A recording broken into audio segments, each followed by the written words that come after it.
Welcome students in Hindi subjects online class. पिछली हमारी जो क्लास थी उसके अंदर हम बात कर रहे थे चैप्टर हमारा पार नज़र के, उसका कुछ भाग हमने उससे पिछली क्लासों में पढ़ लिया है।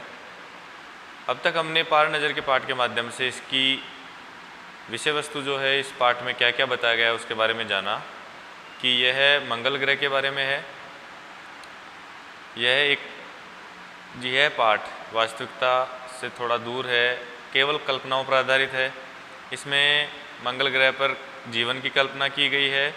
उसके बाद जब परिस्थितियां बदलती हैं तो छोटू और उसके पापा के संवाद के माध्यम से हमें ये बताया गया है कि सभी लोग जो पहले धरातल पर रहते थे वो फिर सुरंगों में अपने घर बना करके रहने लग गए। उसके बाद छोटू और पापा के बीच जो बातचीत हुई उसके बारे में हमने जाना, और आज हम इसी पाठ में इसका जो शेष भाग है उसके माध्यम से जो भी अन्य घटनाएं हुई उसके बारे में जानेंगे। तो शुरू करते हैं। हमारा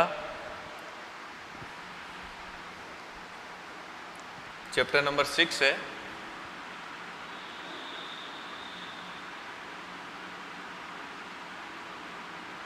टॉपिक का नाम है हमारे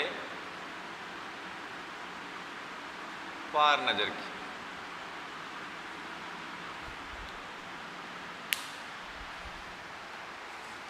इससे संबंधित हमारी 2 क्लासें हो चुकी हैं ऑनलाइन। ये हमारी इससे संबंधित तीसरी क्लास है, तो बच्चे एक बार वो दोनों क्लास देखेंगे, उसके बाद ही ये क्लास देखेंगे।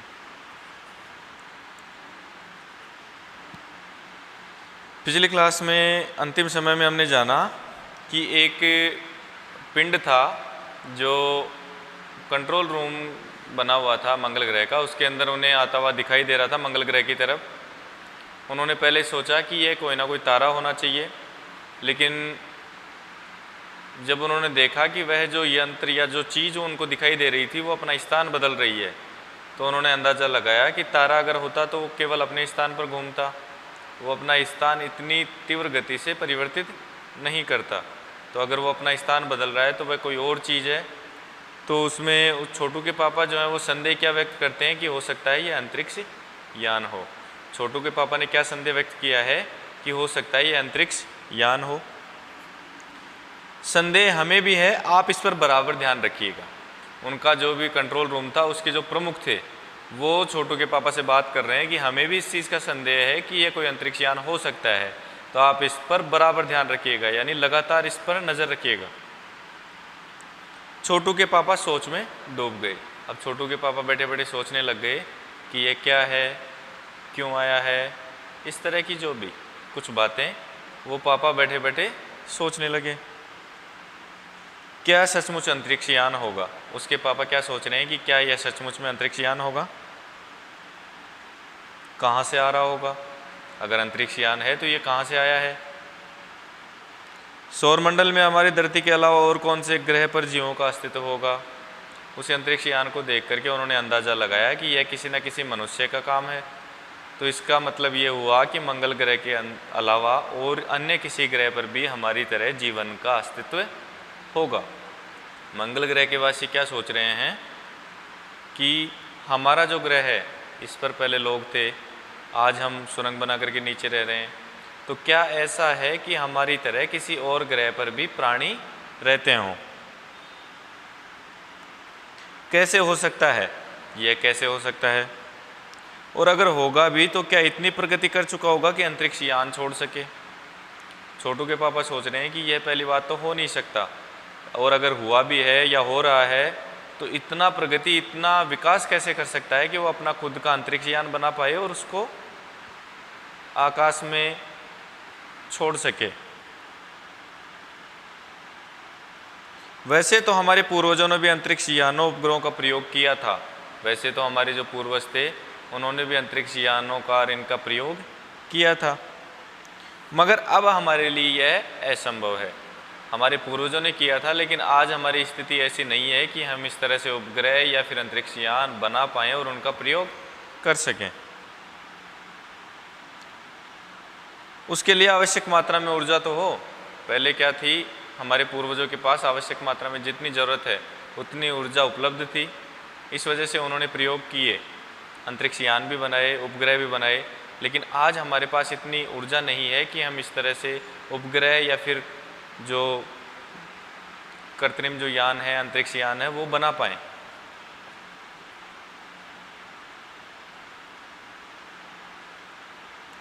काश इस नए मेहमान को मैं नज़दीक से देख सकता है, या इस नए मेहमान को नज़दीक से देखा जा सकता।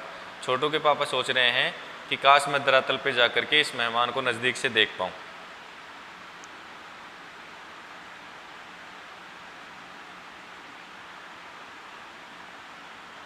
हाँ, अगर वह इसी तरफ आ रहा होगा तब तो यह संभव हो सकेगा। अंतरिक्ष यान क्या है, अभी तक मंगल ग्रह की धरातल पर नहीं उतरा था, उनको केवल दूर से दिखाई दे रहा था। तो छोटू के पापा सोच रहे हैं कि मैं काश उसको पास से देख पाऊँ। यह तभी संभव होगा जब वो हमारे धरातल पर उतर जाए, हमारे पास में आ जाए।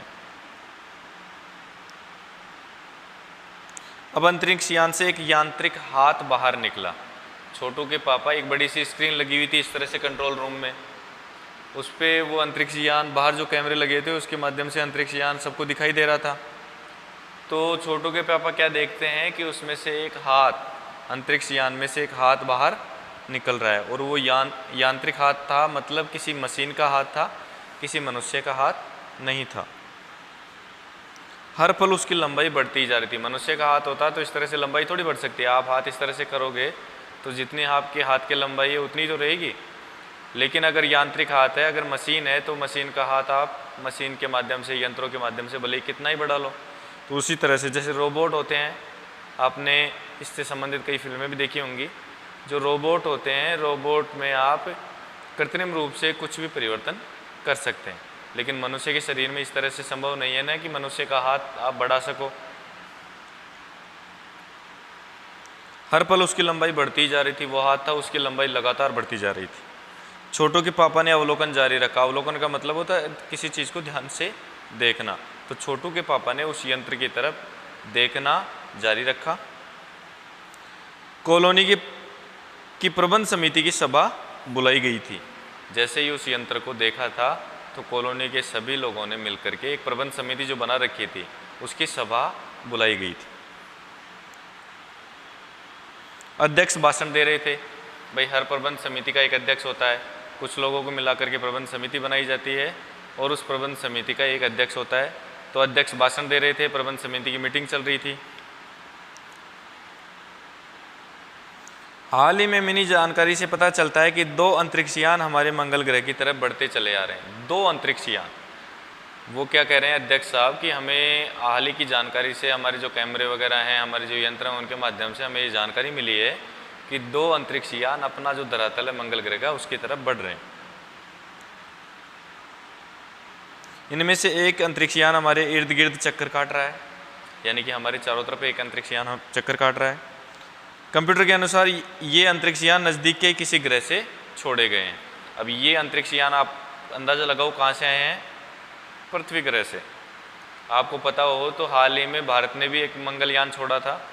इसी तरह से वो जो दोनों वो थे, कृत्रिम यान कह लो या अंतरिक्ष यान कह लो, वो कहाँ से आए थे? पृथ्वी ग्रह से आए थे। कंप्यूटर के अनुसार ये अंतरिक्ष यान नज़दीक के किसी ग्रह से छोड़े गए हैं। ऐसी हालात में हमें क्या करना चाहिए? इसकी कोई सुनिश्चित योजना बनानी जरूरी है। नंबर 1, आपका क्या ख्याल है? जो साइंटिस्ट थे उनको किस तरह से डिनोट कर रखा है? नाम से नहीं, नंबर 1, नंबर 2, नंबर 3। तो अध्यक्ष साहब क्या कह रहे हैं कि हमें लगता है कि यह जो अंतरिक्ष यान है, यह हमारा जो कंप्यूटर है ये बता रहा है कि ये अंतरिक्ष यान पास ही के किसी ग्रह से आया है। तो नंबर 1 से पूछ रहे हैं अध्यक्ष साहब कि नंबर 1, आपका इस बारे में क्या ख्याल है? हमें कौन सी योजना बनानी चाहिए, हमें क्या करना चाहिए, इसके बारे में बताइए कि आपकी क्या राय है। कॉलोनी की सुरक्षा की पूरी जिम्मेदारी नंबर 1 पर थी। नंबर 1 जो अधिकारी था उस पर संपूर्ण कॉलोनी को गार्ड करने की, सुरक्षा करने की जिम्मेदारी दे रखी थी। उन्होंने कुछ कागज़ समेटते हुए बोलना आरंभ किया। नंबर 1 ने कुछ कागज़ समेटे और बोलना आरंभ किया। इन दोनों अंतरिक्ष यानों को जला करके खाक कर देने की क्षमता हम रखते हैं, मगर इसमें कोई जानकारी हमें हासिल नहीं होगी। भाई, जो ये दोनों अंतरिक्ष यान है, अगर हम चाहें तो इन दोनों को अब भी नष्ट कर सकते हैं, लेकिन उससे हमें कोई जानकारी नहीं मिलेगी, क्योंकि उसके साथ उसके जो भी उसके कलपुर्जे हैं, जो भी उसमें यंत्र हैं, जो भी उसमें कृत्रिम मनुष्य आए होंगे, वो सारे उसके साथ ही समाप्त हो जाएंगे। तो हमें इस चीज़ की जानकारी नहीं मिल पाएगी कि यह अंतरिक्ष यान कहाँ से आया था और इसका उद्देश्य हमारे धरातल पर आने का क्या था। अंतरिक्ष यान बेकार कर जमीन पर उतरने पर मजबूर कर देने वाले यंत्र हमारे पास नहीं है। हमारे पास केवल वही यंत्र हैं जो इन दोनों अंतरिक्ष यानों को समाप्त कर सकते हैं, लेकिन हमारे पास वो यान नहीं है जो इनको मजबूर कर दें धरातल पर उतरने के लिए। इनका मतलब जो यंत्र है उसको निष्क्रिय करके और धरातल पर इनको उतार दें, ऐसे यंत्र हमारे पास नहीं है। हालांकि अगर ये अंतरिक्ष यान खुद ब खुद जमीन पर उतरते हैं तो उन्हें बेकार कर देने की क्षमता हम में अवश्य है। यानी नंबर 1 क्या कह रहा है कि हम इनको ज़बरदस्ती उतार तो नहीं सकते उड़ते हुए को, लेकिन अगर ये धरातल पर उतर जाते हैं खुद से तो हम इनको बेकार कर देने की क्षमता रखते हैं। बेकार का मतलब एक बार उतरने के बाद इनका सिस्टम हम इस तरह से बंद कर देंगे कि ये वापस से उड़ नहीं पाएंगे। मेरी जानकारी के अनुसार इन अंतरिक्ष यानों में सिर्फ यंत्र हैं, किसी तरह के जीव इनमें सवार नहीं है। नंबर 1 ने क्या कहा, कंप्यूटर के माध्यम से जो जानकारी मिली थी उससे और अपने अंदाजे से, कि हमें ये लगता है कि इनमें केवल मशीनें हैं, किसी भी यान में जीवित मनुष्य होने के कोई संभावना नहीं है। नंबर 1 की बात सही लगती है। नंबर 2 एक वैज्ञानिक थे। नंबर 2 ने नंबर 1 की बात सुनकर के क्या कहा कि नंबर 1 की जो बातें हैं वो हमें सही लगती हैं। वे बोले, हालांकि यह यंत्रों को बेकार कर देने में भी खतरा है। इनके बेकार होते ही दूसरे ग्रह के लोग हमारे बारे में जान जाएंगे। नंबर 2 वैज्ञानिक ये कह रहा है कि अगर हम अंतरिक्ष यान को उतरने के बाद उसके यंत्रों को बेकार कर देंगे तो नंबर 1 की बातें जो हैं उसके हिसाब से चलते हुए तो उसमें संभावना ये हो जाएगी कि जो दूसरे ग्रह का अंतरिक्ष यान आया है उन ग्रह के वासियों को ये पता चल जाएगा कि मंगल ग्रह पर कोई ना कोई रहता है। उनको ये पता इसलिए चल जाएगा, जब उनका यान निष्क्रिय हो जाएगा तो उन्हें ये अंदाज़ा हो जाएगा कि यह किसी न किसी मनुष्य का कार्य है। तो इसीलिए अगर हमें अपनी जानकारी गुप्त रखनी है तो हम उसके यान को या यंत्र को निष्क्रिय करने का रिस्क भी नहीं ले सकते। इसलिए मेरी राय में हमें सिर्फ अवलोकन करते रहना चाहिए। नंबर 2 वैज्ञानिक क्या कह रहे हैं कि मेरी राय ऐसी है कि हमें केवल देखते रहना चाहिए। अगर इनकी तरफ से किसी प्रकार के नुकसान की या कोई और कार्रवाई की अपेक्षा होती है हमें, या मतलब हमें दिखाई देता है कि उनकी तरफ से कोई कार्रवाई की जा रही है, तो हम उस पर उसके हिसाब से एक्शन ले सकते हैं। तब तक हमें केवल इनको देखते हुए रहना चाहिए। जहाँ तक हो सके हमें अपने अस्तित्व को छिपाए रखना चाहिए, क्योंकि हो सकता है जिन लोगों ने अंतरिक्ष यान भेजे हैं वह कल को इनसे भी बड़े सक्षम अंतरिक्ष यान भेजें। हमें यहाँ का प्रबंध कुछ इस तरह रखना चाहिए कि जिससे इन यंत्रों को यह गलतफहमी हो कि इस जमीन पर कोई भी चीज़ इतनी महत्वपूर्ण नहीं है जिसका ये लाभ उठा सकें। अध्यक्ष महोदय से मैं दरख्वास्त करता हूँ, दरख्वास्त का मतलब होता है निवेदन, कि इस तरह का प्रबंध हमारे यहाँ किया जाए। नंबर 3 सामाजिक व्यवस्था का काम देखते थे। नंबर 3 जो थे वो एक सामाजिक व्यवस्था का कार्य देखने वाले व्यक्ति थे। उन्होंने क्या कहा कि जो भी अंतरिक्ष यान आया है इसको यह एहसास कराओ कि इस ग्रह पर कोई भी ऐसी चीज़ नहीं है जिससे आप लाभ उड़ा सकते हैं या जिसके इस्तेमाल से आपको कोई फ़ायदा हो, जिसके बारे में अनुसंधान आप कर सकें। अगर हमने अपने अस्तित्व के बारे में इनको आभास दिलाया तो हो सकता है इनके पास कल को और भी बड़े बड़े विमान हों। आज इन्होंने छोटे छोटे 2 अंतरिक्ष यान भेजे हैं, हो सकता है कल इनके पास बड़े विमान हो तो ये बड़े भेज दें। तो अगर ऐसा हुआ तो हमारा अस्तित्व खतरे में आ जाएगा और हम इनसे मुकाबला नहीं कर पाएंगे।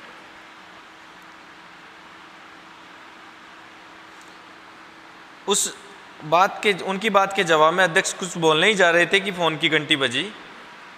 अध्यक्ष कुछ बोलते उससे पहले ही फ़ोन की घंटी बजने लग गई। अध्यक्ष ने चौंका। पहले क्या थे, जो पुराने फ़ोन थे उन पे क्या था, एक रखने का होता था, आपने कभी फिल्मों में पुरानी फिल्में देखना, और एक इस तरह से उठा करके फिर बात करने का होता था। आज से थोड़े अलग थे फ़ोन पुराने।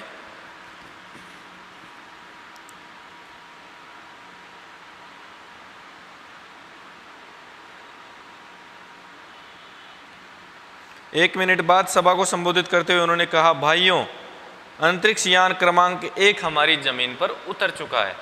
अध्यक्ष महोदय को जो फ़ोन आया था वो किसी वैज्ञानिक का ही था, उसके किसी साथी का था, जिन्होंने ये बताया था कि हमारा जो अंतरिक्ष यान 1 था जो हमारे ग्रह पर आ रहा था वो हमारी धरातल पर उतर चुका है। वह दिन छोटू के लिए बड़ा ही महत्वपूर्ण दिन था। पापा उसे कंट्रोल रूम ले गए थे। यहाँ से अंतरिक्ष यान क्रमांक 1 साफ नज़र आ रहा था। उस दिन क्या हुआ था, छोटू के पापा ने छोटू को भी साथ ले लिया था ताकि वो उन जो अंतरिक्ष यान है उसको दिखा सकें। तो वो दिन छोटू के लिए खास था क्योंकि उसने ये अंतरिक्ष यान अपने जीवन में पहली बार देखे थे। कैसा अजीब लग रहा है यहाँ, इसके अंदर क्या होगा पापा? छोटे बच्चों को इस तरह की जो नई चीज़ें होती हैं वो देखने पर उनके सवाल अपने आप आ जाते हैं। तो वो छोटू क्या कह रहा है कि पापा ये देखने में कितना अजीब लग रहा है, इसके अंदर क्या होगा? तो जो पापा जवाब देंगे उसके बारे में हम अगली क्लास में बात करेंगे। आज की जो क्लास है उसमें हमने पार नज़र पाठ के जो शेष भाग था उसमें से कुछ भाग को किया। उसका एक क्लास इससे संबंधित और होगी अभी, उसके बाद इसके क्वेश्चन आंसर से संबंधित क्लास भी होगी। तो आज हमने इस पाठ में ये जाना कि किस तरह से 2 अंतरिक्ष यान मंगल ग्रह की धरती की तरफ आते हैं, जो उनके बीच बातचीत होती है। नंबर 1, नंबर 2, नंबर 3 एक सामाजिक व्यवस्था देखता है, एक वैज्ञानिक है, एक पूरे जो कंट्रोल रूम है उसकी सुरक्षा का जिम्मा रखता है, पूरे ग्रह की सुरक्षा का जिम्मा रखता है। तो इस तरह से इनके बीच जो बातचीत होती है, किस तरह से उपग्रह के अंदर से उसे अंतरिक्ष यान में से एक हाथ बाहर निकलता है, सब अवलोकन करते हैं, छोटू भी उसे अंतरिक्ष यान को देखता है। तो ये सब चीज़ें आज हमने पाठ के बारे में जानी। तो आज की क्लास में इतना ही। धन्यवाद। मिलते हैं अगली क्लास में।